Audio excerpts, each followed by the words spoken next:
Welcome to the Brilliantly Resilient podcast. What's your train wreck? Everyone has one. The question is, are you going to live there or are you just visiting? Let's check in with Mary Fran and Kristen to learn how to come through not broken, but brilliant. Hey everyone, before we dive into this week's episode, we have a resource that we wanted to tell you about. Transform every week of yours with our Brilliance Bit that will deliver right to your email inbox. Sign up for it at brilliantlyresilient.net and keep living brilliantly resilient. Hey everybody, welcome back to another episode of Brilliantly Resilient Live. We have a new friend with us today who has a really fascinating story, and she is a leadership expert. Antonia Hock is a world-renowned expert in customer and employee experience leadership and building experience-based brands. Her career is rooted in delivering customer-centric service models for companies of all sizes, implementing game-changing employee culture, love that, and innovating customer experiences, all with an emphasis on tangible results, lasting impact. She uses her high energy, bold, and unapologetic style to help companies succeed through creating a relentless mindset of excellence and innovation in both business and as an accomplished athlete. Get this, and freestyle mountain climber. Antonia champions sustainable processes and results, always emphasizing an actionable and goal-oriented approach. Welcome, Antonia. It's so good to have you with us today. Thank you. It's a pleasure to be here. So I came across you. You were speaking at a conference, and I came across you there. And then I did a little bit of research, and some of the things that I found out about you, I thought, I just have to talk to this lady. And one of this was from an interview that you did a while back. And you said, I was driven towards chaos, turnarounds, new ideas, and startups. A disruptor? Definitely a disruptor. So most people run from chaos, especially after the last couple of years. But that seems to be something that attracts you. And God knows we've had enough of it. So you must have been in your element the last couple of years. You know, I first and foremost, I would just say I always wished to be, I think it's really important to have self-reflection, right? Know who you are. And for a really long time, I really wished to be that type of person that could take a beautifully built something and grow it, be a custodian of it, improve upon it, take someone else's work and leverage it. What I discovered is that I actually just like the burning buildings. So if it's burning down or it's in the ditch or it needs to be widely fixed, that's just my happy place. And it actually took me a while to accept that, because with that comes a lot of other things in your life, right? That has a ripple effect when that's your style. And it means, you know, sometimes you're on call at strange hours, and like there's a lot of anxiety that can come with that kind of a model. There's a lot of high pressure that comes with that kind of model, loving to do those kinds of things. So upon self-reflection, after taking actually a few jobs where I just was sort of a custodian and I was miserable being a custodian, I really just had to accept it and run with it. So now that's really what I go towards. I love to solve problems and fix things that really have big challenges associated with them. Huh. So I was telling, oh, sorry, go ahead. No, I was going to say, do you have that vision? Can you home in on a problem immediately? Can you kind of look at something right away and go, I think this might be where we're struggling? Or is that something that's more of a process for you? You know, I think everybody has like a certain kind of gift. And again, it's just back to self-reflection, figuring out who you are. And I would say I have a friend that does a really good job, can look at any leftovers and find the exact perfect Tupperware dish to put the exact leftovers in, right? Like super spatial awareness. That's an art. That is an art. It is an art, right? It's a special gift. And I, to your point, I definitely can hone in on like, what are those quick levers that are really at the root of a challenge? And then what is that roadmap that we can put in place quickly to start to get some strong results? So that's part of the reason I think I've always gravitated towards that, both professionally and also when I look at my personal hobbies. I like those really big challenges. I like that razor's edge around risk. And so it's one of those things when you accept who you are, suddenly the world opens in front of you. You know, it's funny. I was just telling somebody the other day that I had this realization, you know, talk about chaos and problems, and you're walking into the fire, and most of us are running in the opposite direction, which was always me too. And I would end up in this like mindset of, oh, I was on the right path, and now this is happening, and this is happening. This is driving me crazy. And all of a sudden in the past couple of months, I found myself saying, wait a minute, in chaos, in things going wrong, there's almost every single time something better comes out of it. And when I stopped pushing up against it and running in the opposite direction and thought, oh, I actually said in a speech recently, I said, I realize that when I'm at my most frustrated and most pissed off at a situation, my biggest innovations have come from that.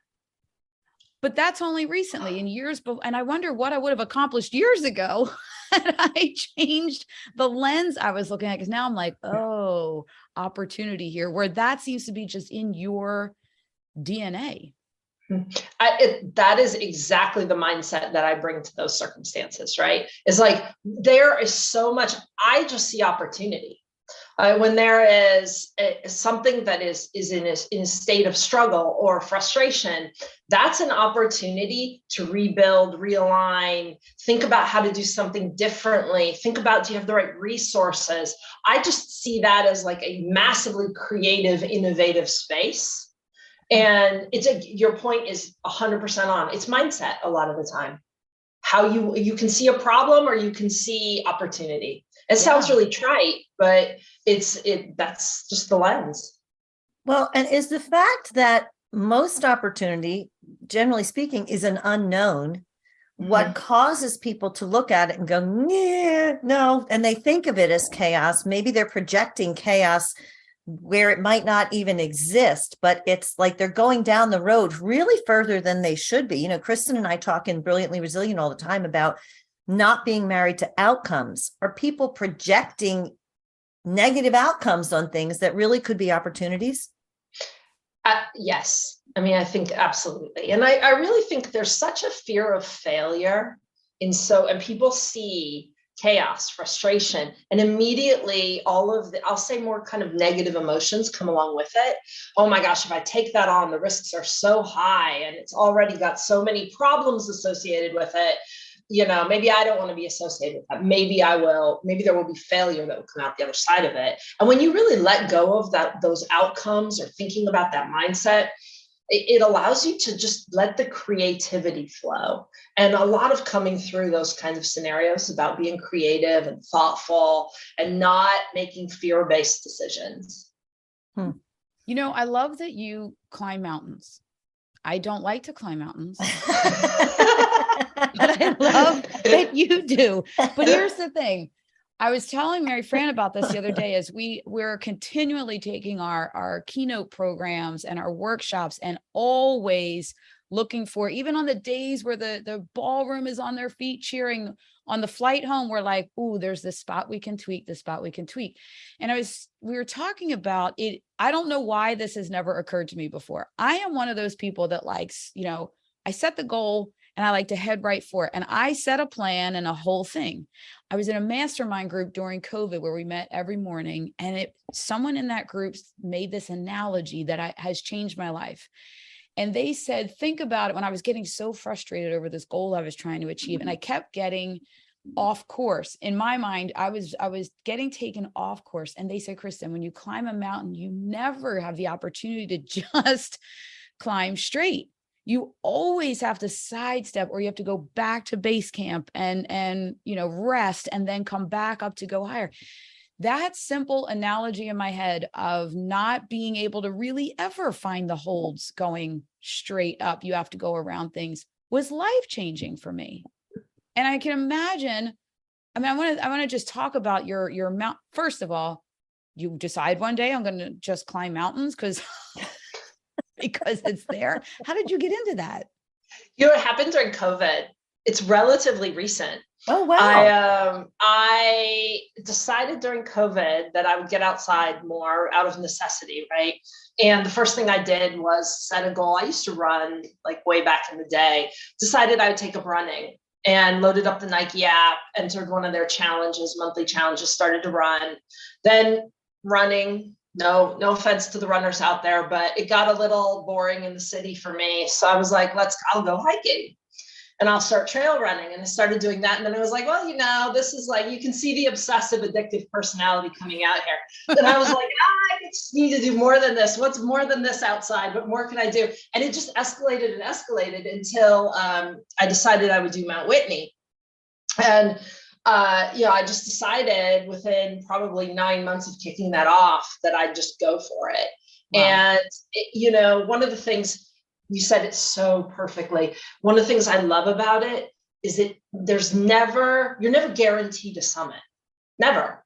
And there's so many things that will come in and impact that, whether your own decision-making, your own preparation. There's so many metaphors that are wrapped up in this sport for me that keep me centered and focused from a life perspective.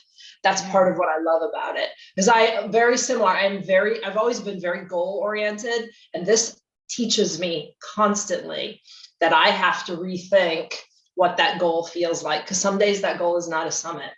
It can't be, because the weather will interfere. Maybe I'll just have an off day. I won't be physically in a space I thought I was, whatever it is.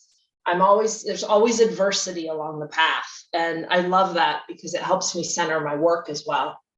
So do you find, or do you feel that since COVID, people are more willing to be adaptable to that kind of a mentality, or are they kind of digging back in and going, no, that was just a disaster and I am never doing that again, and insisting on plans? Or do you find that people are more open to that evolution that is really inevitable in anything that we do?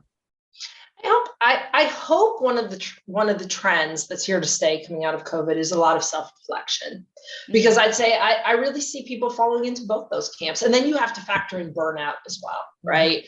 And where that fits in this whole model. And I'd say mountaineering and rock climbing kind of came into that for me as well as an antidote. For me, adventure is a bit of an antidote to burnout. When I'm starting to feel overwhelmed, I know I need to go on an adventure.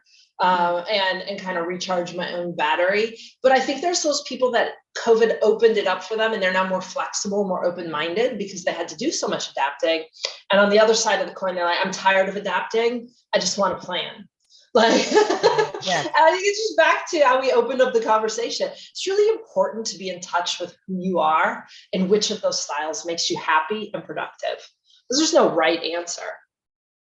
That's really important. And the way that I'm looking at some of the other words that I came across in describing you and what you do, and this idea about building teams with people and maybe having leadership be aware of those types of personalities and how you work with that too.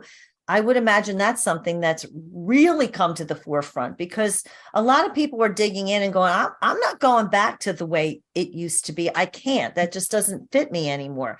So has leadership had to adapt to that, to those kinds of mentalities? I hope they have.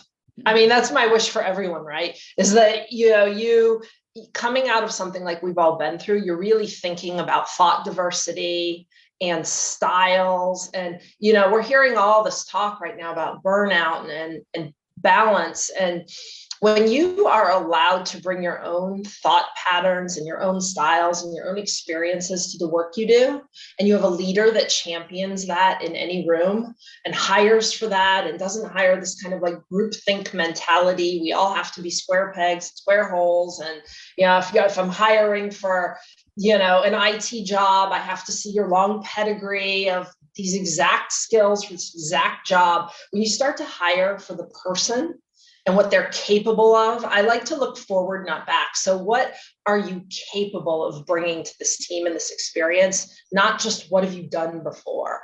When I would love for leaders to start to get more into that mindset. I hope they have coming out of COVID. It builds the best teams. You make the best decisions, you drive the best innovation. Yeah. Yeah. I was reading a thing, I think it was in Forbes. It was either Forbes or Entrepreneur. I'll have to find it so I can quote it right. That talked about this new, coming out of COVID and all, leaders have to completely do things differently. Like now it's not walking past the person at the front desk. It's standing and have a conversation and understand who they are and what makes them tick and those kinds of things. This new culture was the word I was looking for.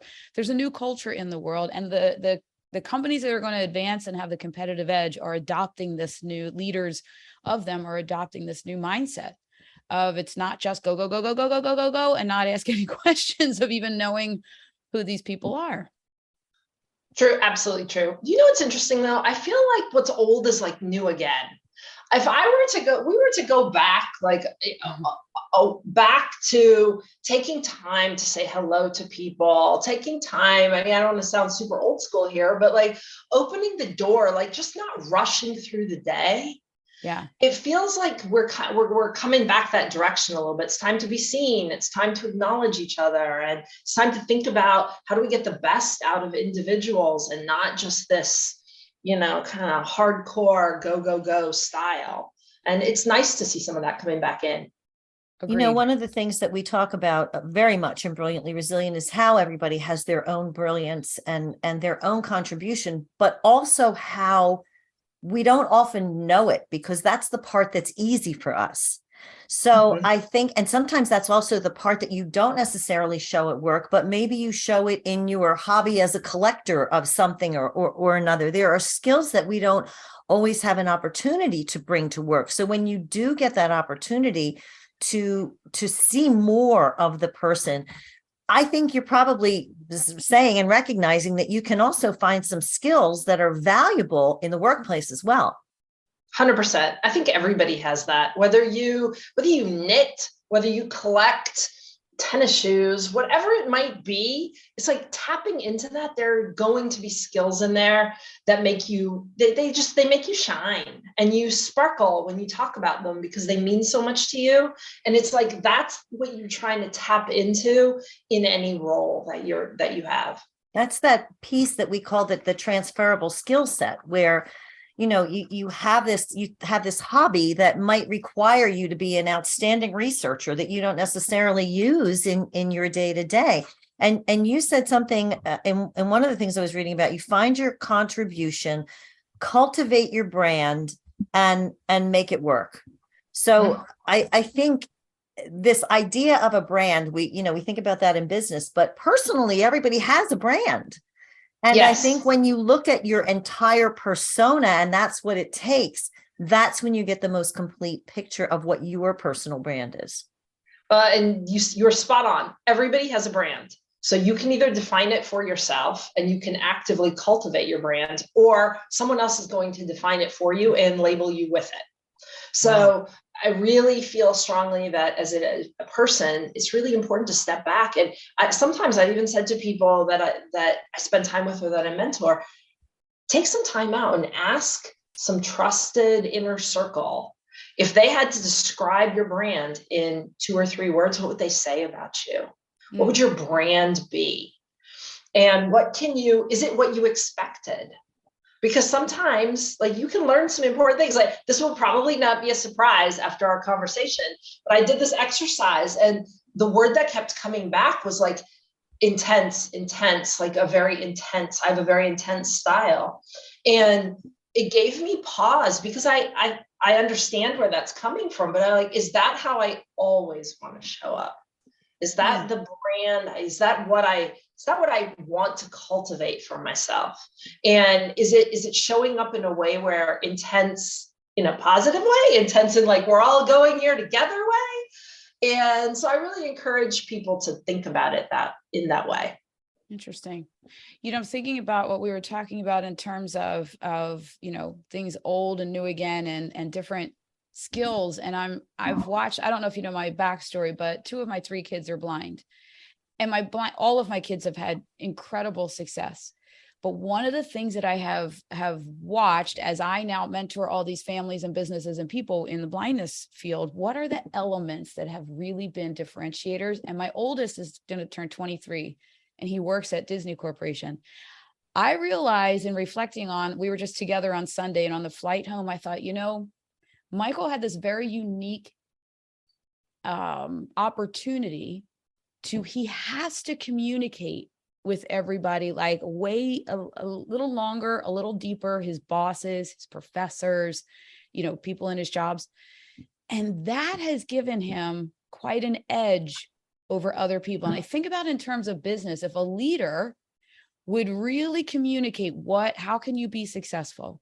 What are the things, from the interview process to the first day to where Michael's at now in his current job, sometimes it actually drives other people that are a little more competitive or jealous crazy, because just because of the blindness, there's that little extra communication, but that creates a relationship that is a foundation for success. And probably a big part of his brand. Like the style of just like deeply connecting and communicating is probably something he's very, very well known for. Not just made him very successful, but known for that style. Oh, you're right. That is something he is very known for. And it has really given him such an edge over other people with being able to communicate what it is that he needs to be successful and be receptive to other people, and oh my God, so patient with them. those are great qualities of anybody's brand. And it's we're having such a full circle conversation, because I feel like these are the elements. When you think about your own brand, if you can distill it down to like a handful of words, it's usually some of your biggest competitive advantages. And if it's dissonant with how you feel you show up, it's time to think about it. Like, are you in the right role, or are you really using some of those skills? Mary Fran, you mentioned before about, these things maybe outside of work you do. I just think personal branding is something people don't step back. We're running so hard every day. We don't think about it long enough and hard enough as we think about how we're going to show up. Mm-hmm. I think part of it too is this idea that it's in a box. Branding is a business thing. Branding is, and maybe the language may be off-putting to people in some way, but the whole point is that this brand is representative of you. And one of the things that I'm hearing in what you're talking about is that it's really not necessarily about quantitative skills. It's not whether you're, a researcher or a mathematician or whatever. Yes, those skills are important. But what I'm hearing from you, especially in terms of where we said kind of going back to getting to know people, is a lot more of this is about relationship building and getting to know people for who they are as opposed to what they can do necessarily. Mm-hmm. Well, it's back to just from my view, thinking about those intangible qualities you bring forward. Kristen just nailed it, right? Like this ability to have this sort of next level communication skill and this depth of communication. That's an intangible, very special quality. And I think we're really quick to label people. You just said it. I'm a mathematician. I'm an IT admin. I'm a retail specialist, but that's not your personal innate qualities that really make you shine. That's just like a label of who you are. So is that the starting point? Like, okay, I need a mathematician or whatever, but that's just the starting point for then who leadership should be looking for. Yes. And I think it's just the diverse perspectives in the room, the different backgrounds, the different thought patterns, the different experiences, and then making it a safe space to bring that forward. All the best teams I've led, all the best teams I've been a part of have been really diverse. But that only works if the culture around them is embracing of that, right? If you've got a bunch of people sitting around the table who all have really amazing things to contribute, and the leader isn't well equipped to manage that, bring it forward and use it in a productive way, you'll never realize how special it is, and use it as a force for good, great decisions, great outcomes for business. So leadership really matters. And I think in this particular, as we're seeing generational cohorts start to come up, and we've got Gen Z, we'll soon have Gen Alpha. You really, as a leader, you have to be a master at seeing these individuals and being able to relate cross-generationally to bringing out the best. It's a hard, being called to lead is not an easy road these days.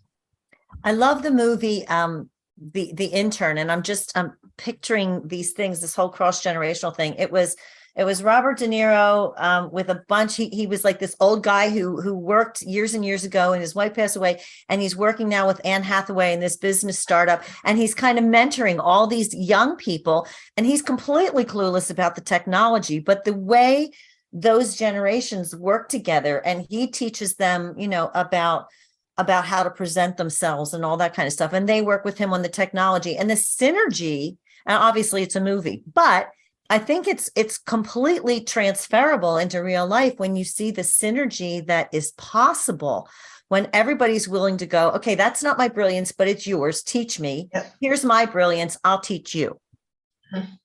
And people have to check their egos to make that work, because we are very quick I've been on so many teams, and I've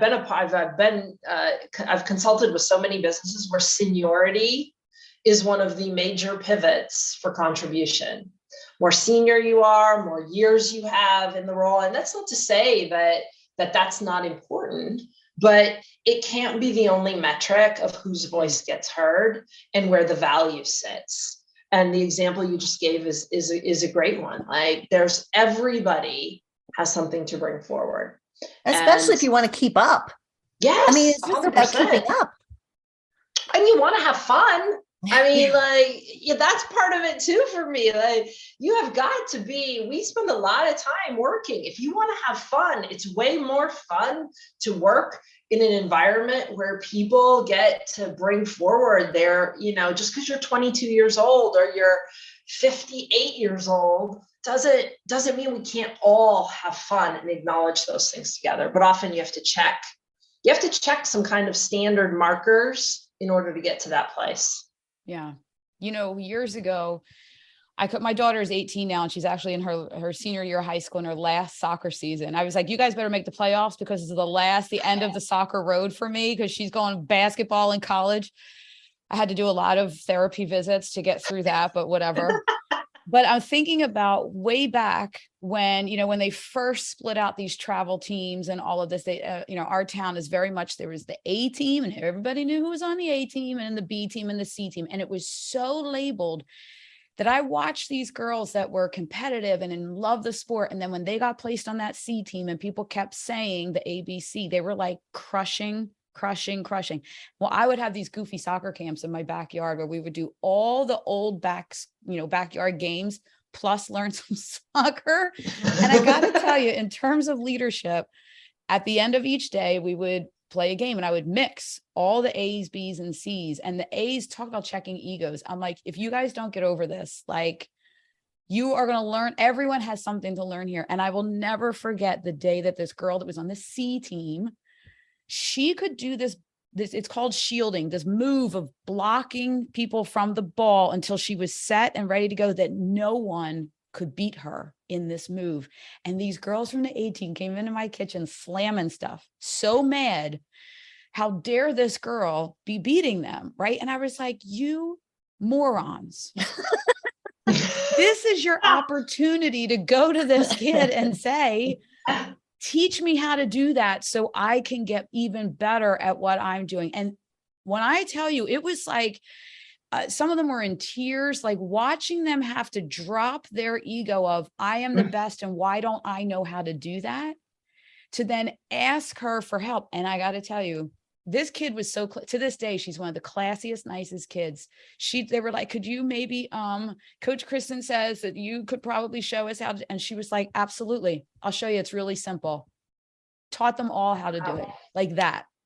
Phenomenal. And that's empowering. I mean, for everyone concerned. So I'm guessing in the business world, when you see people getting an opportunity like that, that's got to add a whole new energy to that dynamic. Absolutely. I mean, I love that story. It gives me goosebumps a little bit because I love the idea of sports as this sort of a great, say, breeding ground for leadership. Like, people talk about it all the time, but that's a great example of things that you'll have to do down the road. Checking your ego, being a lifelong learner, looking at other people as opportunities to learn because everyone has something to teach. Those are just skills that they carry you through life. Yeah. Everywhere you go. And you know So what? I They love all that. ended up on the same varsity soccer team in high school. All of them on the varsity team. And like I said, she is still one of the classiest, nicest kids. She ripped her ACL twice, so she hasn't even been able to play this year. She's at every game, cheering everybody on, you see her talking on the sidelines about different things that they can do. Like, just there's the natural born leader that the sport almost crushed because of the framework of it. And then given just a few opportunities. And I think it's important for all people to realize, everybody's got something to learn. Even if you're at the tippy top, that young kid might be coming into your organization and they haven't been around to know how the things work, but they might be coming in with some whole different point of view. Yeah. And you might miss something really great if you're not open to hearing about it. Yeah. So before we wind this up, I want to ask how, because I keep coming back to through this conversation that word disruptor in my mind, because all of this is about disrupting the status quo to some degree or another. So how do you become an effective disruptor in your workplace and in your life? How do you do that? I think it's a constant mindset, right? It's a disciplined mindset to never become complacent. I think those two things are really tied together. It's we're all here one time. Like, we're never getting this hour back together again. Like, the three of us, this is the one time, and like this hour is like just treating your life like that, where it's like you never become complacent about what you can bring forward, what you can learn, how you can grow. And I know that probably is going to sound a little bit idealistic, maybe, but life is an incredible gift, and all of us are gifts, and being able to just constantly challenge. That's what disruption really comes down to. It's constantly challenging yourself to not become complacent about your own life, not to be complacent about your work, because it's really easy to get lulled into that over a long period of time. Looking for challenges, ways to challenge yourself, constantly coming at your life with that mindset. And I think people hear the word disruption sometimes and they think it has to be like, seismic. And it doesn't. It's just never standing in the same place and constantly questioning and looking at things from different angles. And we can all do that. I think that's really great advice to hand out, especially since when we think of disruption within this last couple of years that we've had, we think major disruption and we think negative. But disruption is also just another word for change and maybe a different viewpoint. And all of that is essential to keep us growing and moving forward. It's like how we kind of opened up this entire time together. And that's a lot of things come down to mindset. You can look at chaos and you can see problems. You can look at chaos and see a great opportunity to be creative and innovative. And you can think about disruption and go, oh my gosh, that's just going to rock my world. Or you can look at it and go, well, that's an opportunity to grow. It's like most things come down to mindset and the discipline to stay in the mindset and not let things derail you. Well, we could continue this conversation for hours and hours and hours because it's fascinating, as are you. But unfortunately, we have to wind up. So tell everyone where they can find out more about you, get some more wisdom from Antonia Hock. So I'm on LinkedIn, and I also have a website, easy to find because it's my name.com. And I'm on Instagram if you love climbing and mountaineering, running, and all things mountains, and I live in Las Vegas, so some Las Vegas in there. You can find me there too. Thank you so much for joining us, Antonia. This has been a wonderful conversation. Well, it's a delight. You're both inspirational and have just done the most amazing thing. So anytime I get to spend time with two incredible women, I'm always in. And one So in a thank Philly you. shirt, and the other one who has no idea what's going on. So there you go. There you have it. I don't know when this is airing, but at the time we are going to the World Series. So I am right, and our Eagles are undefeated. So I'm just riding it. She's a happy girl. May that be like prophetic for when this airs. When this airs. I love it. All good things. Hey, listen, thanks so much for joining us, everybody. And if you want to keep your mindset in the Brilliantly Resilient lens, go to brilliantlyresilient.net and sign up to receive our Brilliance Bit delivered right to you, a less than 1 minute read, because we ain't got no time for any more reading than that once a week.